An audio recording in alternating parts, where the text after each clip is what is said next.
Hello, everybody.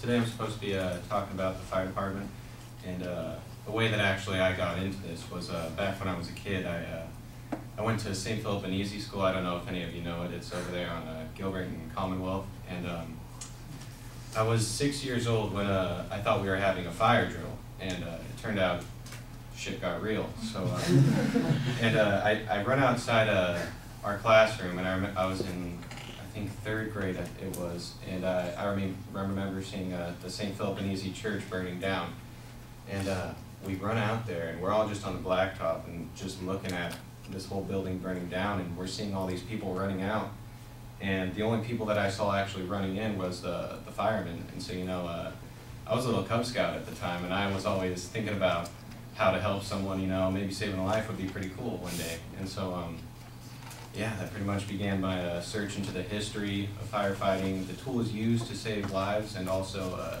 one of the biggest recent events in firefighting history, which was 9/11. It's important for us to know the fire department, because who knows, maybe one day you'll be in a problem that you'll need getting out of some help with. The fire department might be there along with some paramedics to save you. They don't only respond to fires, as I'm certain you all know. You guys hear them all the time running around Fullerton. They respond mostly to heart attacks, health problems, and yeah. I got all my information from Wikipedia, WebMD, the Fire Department of New York, and New York Magazine. Okay, so today I'll be discussing where the fire department actually originated from, when it originated, the tools used to save lives, and also, yeah, 9/11.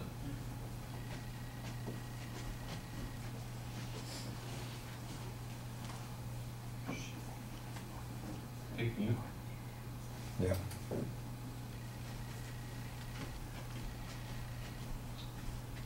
Okay, first, firefighting began in ancient Rome. I thought it was pretty crazy when that it dated back this far, but apparently, I mean, fire's been around since that long, so I mean, so is fighting it, you know? And what we got here is, we actually have on the right, this is a depiction from Google.com of how they actually went across fighting fires. As you can see here, they made an assembly line to carry water uphill from the nearest water source. They would carry it man to man down the line until it reached the fire.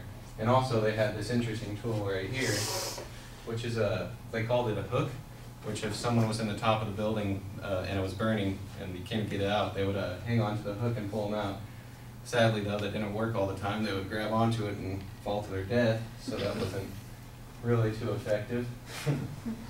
But tools since then have really changed. Since these were the only means of saving people back then, we've really changed with recent discoveries.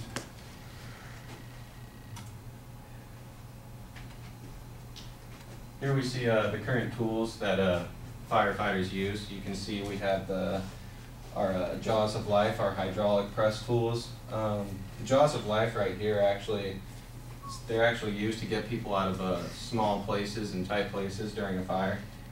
They were first made to actually get to tear the race car driver out of a car, like during a racing event. If he had a car accident, they would use it to pry off the door or window to get the race car driver out. Now over here, we have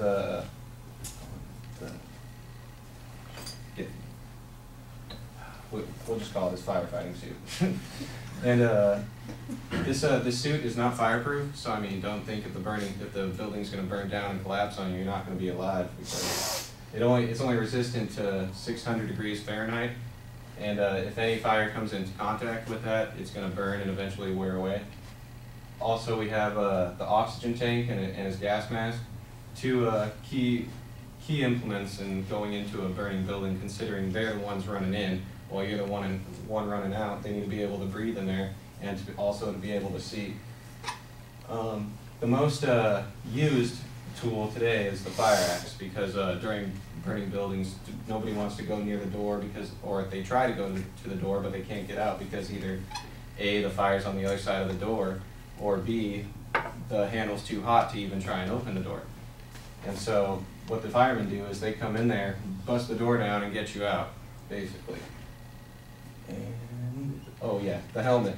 The helmet is basic information, you know, if the building's falling down and rocks and pieces of wood are going everywhere, then you want to make sure you still got your head on you.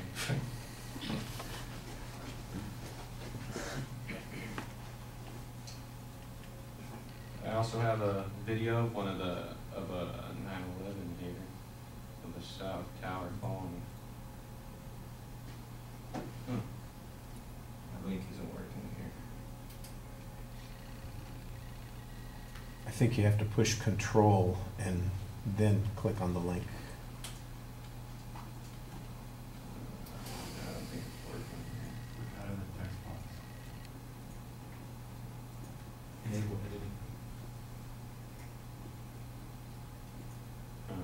Well, you're not in the slideshow. That's part of the problem. I don't know how to work this. Go down in the tray, down below. Down here? Yeah, to the, a little more to the, right there. Click on that. All right, now click on it. There you go. Oh, okay. And I'm not going to use the whole video. I got it blocked. Turn the volume down though.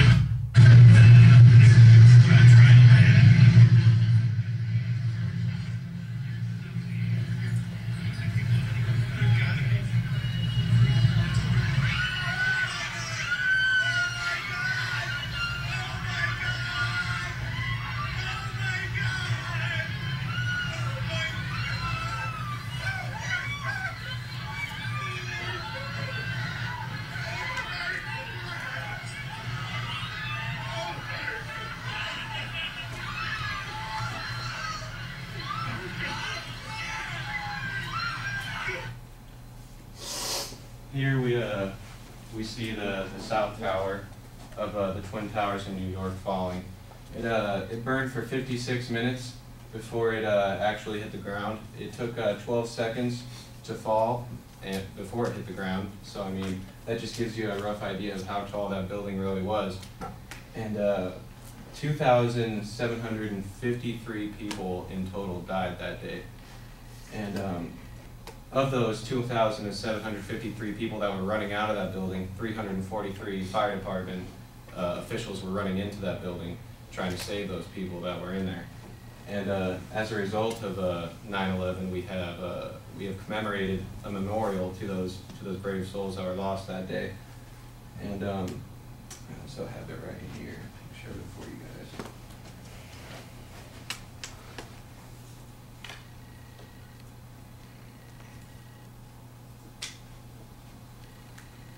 This is located in New York, right in the heart of New York.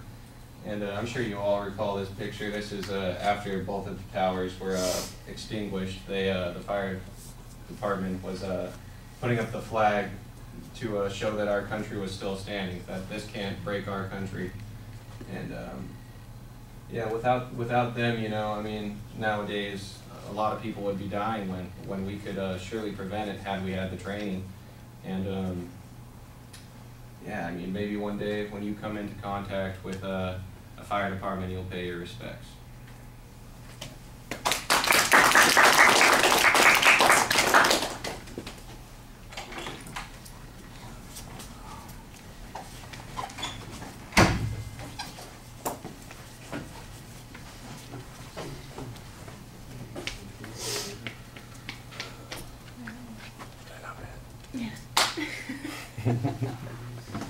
I had to hide. I didn't even look at your All right, cards. Kimberly, It's been what some did you time. I was think? like, oh, shit. Okay, well, Alex, in the beginning, I noticed that you're very confident starting off in the speech, which is very nice because it draws attention to your speech. You have a nice attention grabber. Story allows the audience to create that sort of connection with the speaker, so it just draws us in, which I really liked. You have good transitions, though.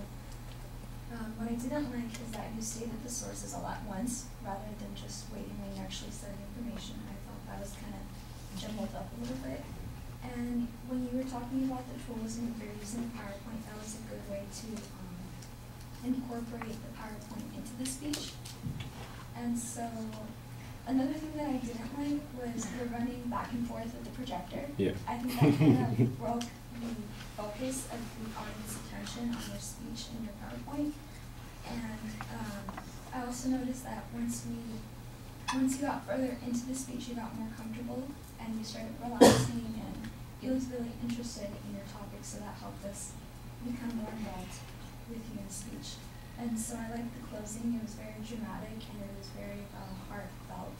So that was a good point to end off on. So yeah. Thank you. All right, I like the opening story, although I think you might want to be a little careful about this shit got real. You know, paying attention to Totally ice. slipped down. You know? So it's one of those things where, you know, I know you're just trying to talk and be interesting, but don't forget, you want to present yourself as a professional. If you were doing this in the interview board for the Fire Department Academy, you know, yeah, you would be in a little bit of trouble here. I don't think it would go over well. Your thesis needs to be a little bit more focused. It's clear. I thought that it was confusing because it sounded like you gave the preview twice. The first time I wasn't really sure that it was the preview. The second time I was a little bit clearer that that's what you were going to talk about. But it did take you a while to get to the body of the speech. I'd agree with Kimberly. I think that you want to cite information as it's being presented instead of saying, here are 5 sources that I get information from, and then we'll just guess later on where that information came from. You want to cite it as you go along. That's going to be especially important when we do the persuasive speeches, because sometimes there'll be a key piece of information that you're trying to use to influence people, and that information's credibility becomes one of the reasons that somebody is believable on that particular point. And if it's not cited correctly, then you lose the ability to have the influence that credibility might have gotten you, or you potentially, you know, gain some significant advantage from doing that. So you want to be consistent about doing that later on. Let's try to avoid quoting Wikipedia. I think I said that, but because usually there are other sources. Like I said, I didn't say that you couldn't use Wikipedia to get information from, but I don't want you to cite the Wikipedia. I think it's better if you go to the sources that they cite, that you know, and that'd be fine. It did seem a little strange that we went through the history of firefighting techniques, and we went from ancient Rome's hooks to the jaws of life, and apparently there wasn't anything in between that 2,500 years. You know, that seemed a little strange, so it jumped around a lot more. And talking about the equipment was okay, but it really feels like if that's what we're going to talk about, then that should be the focus. But you know, we got the history, then we got the equipment, and then the next thing we know, we're talking about 9/11. Look, 9/11 is a pivotal event. The video clip is always tough to see. I mean, every time I see that stuff, it just bugs me. You know, it just disturbs me. Now, I'm sure other people have similar reactions. I think what you need to do is emphasize at the very beginning that out of the 2,300 or whatever the number was people that were killed in that situation, you know, more than 10% of them were firefighters who were rushing in trying to help people and save their lives. And you know, that's the point that I think makes your issue a little bit more interesting and useful.